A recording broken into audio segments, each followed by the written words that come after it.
Jemaat Tuhan, mari berdiri.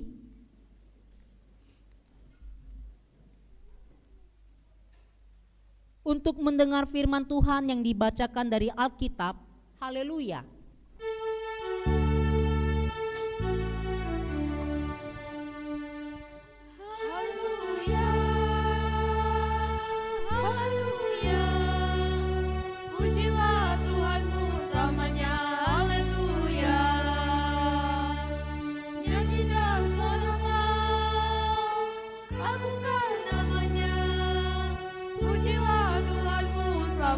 Haleluya.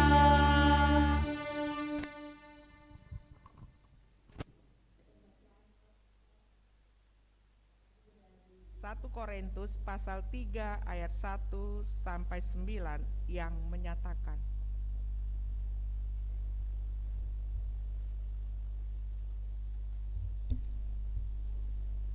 perselisihan. Dan aku, saudara-saudara, pada waktu itu tidak dapat berbicara dengan kamu seperti dengan manusia rohani, tetapi hanya dengan manusia duniawi, yang belum dewasa dalam Kristus. Susulah yang kuberikan kepadamu, bukanlah makanan yang keras, sebab kamu belum dapat menerimanya, dan sekarang pun kamu belum dapat menerimanya, karena kamu masih manusia duniawi. Sebab jika di antara kamu ada iri hati dan perselisihan, bukanlah hal itu menunjukkan bahwa kamu manusia duniawi dan bahwa kamu hidup secara manusiawi? Karena jika yang seorang berkata, aku dari golongan Paulus, dan yang lain berkata, aku dari golongan Apolos, bukankah hal itu menunjukkan bahwa kamu manusia duniawi yang bukan rohani? Jadi apakah Apolos? Apakah Paulus? Pelayan-pelayan Tuhan yang olehnya kamu menjadi percaya, masing-masing menurut jalan yang diberikan Tuhan kepadanya. Aku menanam, Apolos menyiram, tetapi Allah yang memberi pertumbuhan. Karena itu yang penting bukanlah yang menanam atau yang menyiram, melainkan Allah yang memberi pertumbuhan. Baik yang menanam maupun yang menyiram adalah sama, dan masing-masing akan menerima upahnya sesuai dengan pekerjaannya sendiri. Karena kami adalah kawan sekerja Allah, kamu adalah ladang Allah, bangunan Allah.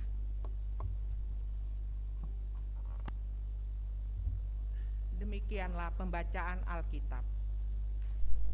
Hendaklah firman Tuhan dengan segala kekayaannya diam di dalam hatimu, dan ucaplah syukur kepada Allah.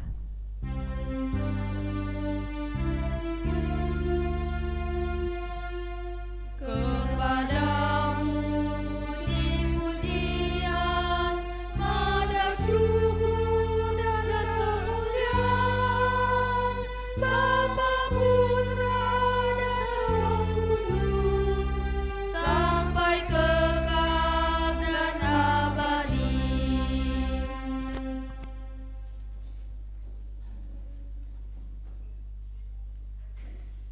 Jemaat yang Tuhan Yesus kasihi dan berkati, hari ini kita akan membahas salah satu topik yang sangat relevan dan penting bagi kehidupan kita sebagai umat Allah, yaitu semangat gotong royong.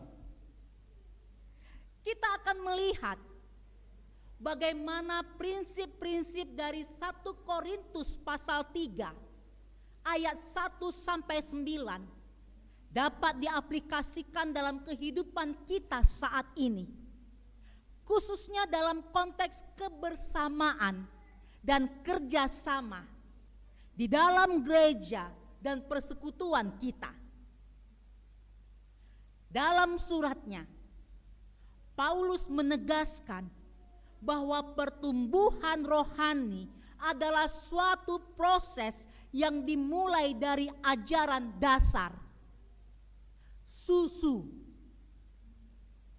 menuju doktrin yang lebih mendalam, makanan keras. Seperti seorang bayi yang membutuhkan susu sebelum dapat makan makanan keras. Demikian juga kita dalam perjalanan iman kita. Dalam semangat gotong royong, kita perlu mendukung satu sama lain dalam pertumbuhan ini. Hal ini berarti kita harus sabar, saling mengajar, dan saling mendukung dalam proses pendewasaan rohani. Dalam konteks gereja, ini dapat diterapkan dengan cara mengadakan kelompok belajar Alkitab yang mengakomodasi berbagai tingkat kedewasaan rohani dalam semangat intergenerasional. Anggota jemaat yang lebih dewasa dalam iman dapat menjadi pendamping bagi yang baru atau yang masih muda dalam iman untuk membantu mereka memahami firman Tuhan lebih dalam. Sekarang mari kita perhatikan ayat yang ketiga dan keempat. Dalam ayat ketiga dan keempat, Paulus menunjukkan bahwa perselisihan dan perpecahan adalah tanda-tanda keduniawian dan imaturitas rohani. Di zaman sekarang, kita mungkin melihat perpecahan di gereja berdasarkan perbedaan pendapat, preferensi musik, gaya kepemimpinan, atau hal-hal lain yang bersifat duniawi. Ini sangat merusak semangat gotong royong dan kebersamaan yang seharusnya ada dalam tubuh Kristus. Untuk mengatasi perselisihan ini, kita perlu menekankan pentingnya persatuan dalam Kristus. Gereja dapat mengadakan lokakarya resolusi konflik yang mengajarkan prinsip-prinsip Alkitab tentang perdamaian dan rekonsiliasi. Selain itu, pemimpin gereja harus memberikan contoh dalam kerendahan hati dalam pelayanan dan menunjukkan bahwa setiap anggota gereja, terlepas dari peran atau posisinya, adalah sama di hadapan Tuhan. Melalui ayat yang kelima dan keenam, Paulus mengajarkan bahwa setiap orang dalam pelayanan memiliki peran yang berbeda, tetapi semua peran itu penting. Apolos menyiram, Paulus menanam. Perhatikan hal ini. Tetapi hanya Allah yang memberi pertumbuhan. Dalam semangat gotong royong, Kita perlu menghargai setiap kontribusi, tidak peduli seberapa kecil atau besar itu. Dalam kehidupan gereja, ini bisa berarti memberikan pengakuan yang setara kepada setiap pelayanan. Apakah itu pendeta? Apakah itu penatua dan diaken? Apakah itu pemain musik, sukarelawan kebersihan, atau sukarelawan di dapur? Kita harus menghargai dan mengakui kontribusi mereka dengan cara yang adil dan penuh kasih, dan memastikan bahwa tidak ada yang merasa tidak dihargai atau diabaikan. Lalu mari kita perhatikan dalam ayat yang ke-7. Dalam ayat yang ke-7, semangat gotong royong juga berarti mengakui bahwa segala usaha kita akan sia-sia tanpa campur tangan Allah. Kita mungkin menanam dan menyiram, tetapi hanya Allah yang bisa memberi pertumbuhan. Hal ini mengajarkan kita untuk selalu bergantung pada Allah dalam segala hal yang kita lakukan. Kita dapat menerapkan hal ini dengan selalu memulai setiap aktivitas atau program kegiatan gereja dengan doa, memohon bimbingan dan berkat Tuhan. Selain itu, kita harus tetap rendah hati, mengakui bahwasannya kesuksesan kita adalah karena anugerah Tuhan, bukan semata-mata usaha kita sendiri. Sekarang mari kita perhatikan ayat yang ke-8. Di ayat yang ke-8, Paulus mengajarkan bahwa setiap orang akan menerima upah sesuai dengan pekerjaannya. Ini menekankan pentingnya keadilan dalam memberikan penghargaan.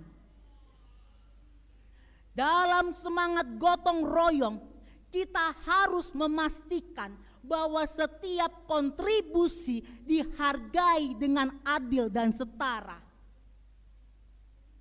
Hal ini dapat dilakukan dengan memiliki sistem yang transparan untuk mengakui dan menghargai setiap kontribusi. Semangat gotong royong bukan hanya sebuah konsep, tetapi merupakan panggilan untuk hidup sesuai dengan ajaran Kristus. Perhatikan ayat yang ke-9, di mana ayat ini menutup bagian ini, di mana sebagai kawan sekerja Allah, kita dipanggil untuk bekerja bersama dalam misi Allah. Hal ini berarti kita harus mengedepankan semangat gotong royong dalam setiap aspek pelayanan kita, baik di dalam gereja maupun di luar gereja. Mengorganisir program kegiatan pelayanan bersama, seperti bakti sosial, pelayanan kepada mereka yang membutuhkan, atau program pembangunan fasilitas gereja bisa menjadi cara nyata untuk menerapkan prinsip ini. Kolaborasi ini harus melibatkan semua anggota jemaat tanpa memandang jabatan atau posisi, yang menunjukkan bahwa kita semua bekerja sama dan sama-sama bekerja untuk tujuan yang lebih besar, yaitu kemuliaan Allah. Jemaat yang Tuhan Yesus kasihi dan berkati. Dari surat 1 Korintus pasal 3 ayat 1 sampai 9 ini, kita belajar bahwa dalam segala hal kita harus mengejar kedewasaan rohani, menghindari perselisihan, menghargai setiap peran, bergantung pada Allah, berkolaborasi sebagai kawan sekerja Allah, dan memberikan penghargaan dengan adil. Mari kita sebagai tubuh Kristus menerapkan prinsip-prinsip ini dalam kehidupan kita sehari-hari. Mari kita bekerja sama, saling mendukung dan membangun satu sama lain dalam kasih dan persatuan. Dengan demikian, kita bukan hanya membangun gereja yang kuat, tetapi juga menjadi saksi nyata kasih dan kuasa Tuhan di dunia ini. Mulai Senin hingga Minggu berjalan ini, kita semua tanpa terkecuali, warga jemaat GPIB Efrata Tobuali dan para simpatisan, akan memasuki masa akhir persiapan dalam rencana bakti sosial program kegiatan sinodal GPIB.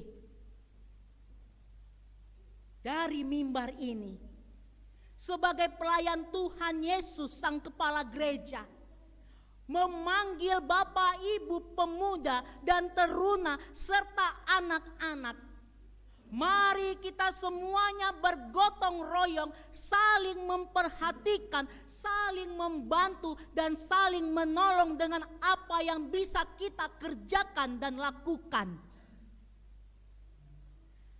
Majelis jemaat dan seluruh panitia membuka pintu seluas-luasnya. Kita adalah satu tubuh dalam Kristus.